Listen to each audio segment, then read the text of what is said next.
Okay, so we are going to speak about language paper 1, question 2. So this is a question that carries 8 marks, and we should spend about 10 to 12 minutes on this question.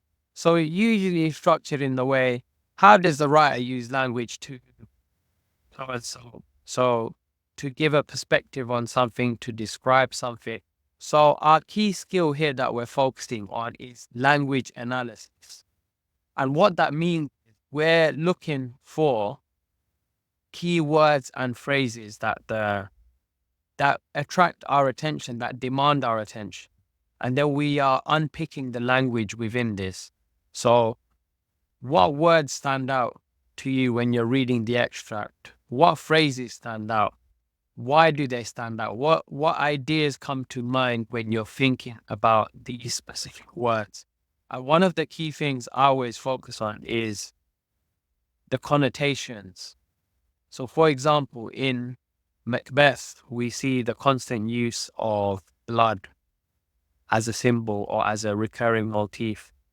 If that came up in my extract, then I will talk about how blood connotes ideas of horror, of danger, of despair, of bloodshed, of violence.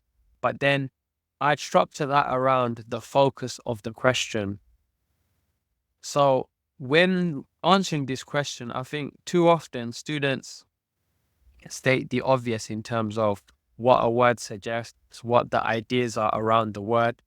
But we also need to think about what could the writer be intending for us? Why are they using certain words? So for example, let's say we're reading an extract and one of the characters is described as having an appearance where they're very shriveled in how they look.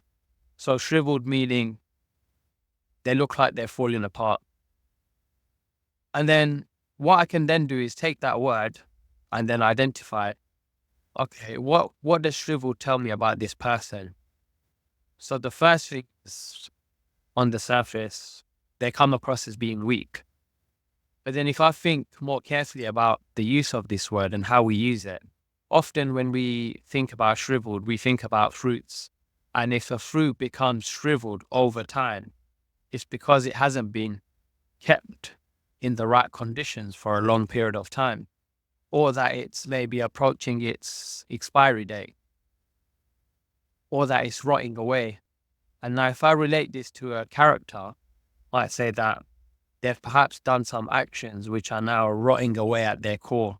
Maybe their heart has been corrupted by sins, or they've been affected by some sort of spiritual illness which has taken hold of them, and now they're withering away, shriveled. It could also be that they, on the surface level, which are just what we see from the word, that they are unwell, and then we can analyze why is it that they're unwell? What are the inferences that we can build in around this? Are they afflicted with some sort of problem or something that's bothering them? So when we start unpicking these ideas, we're analyzing the effects of the language. And question 2 is it's imperative that we think analytically and also constantly question as to what could the writer's purpose be in using these words.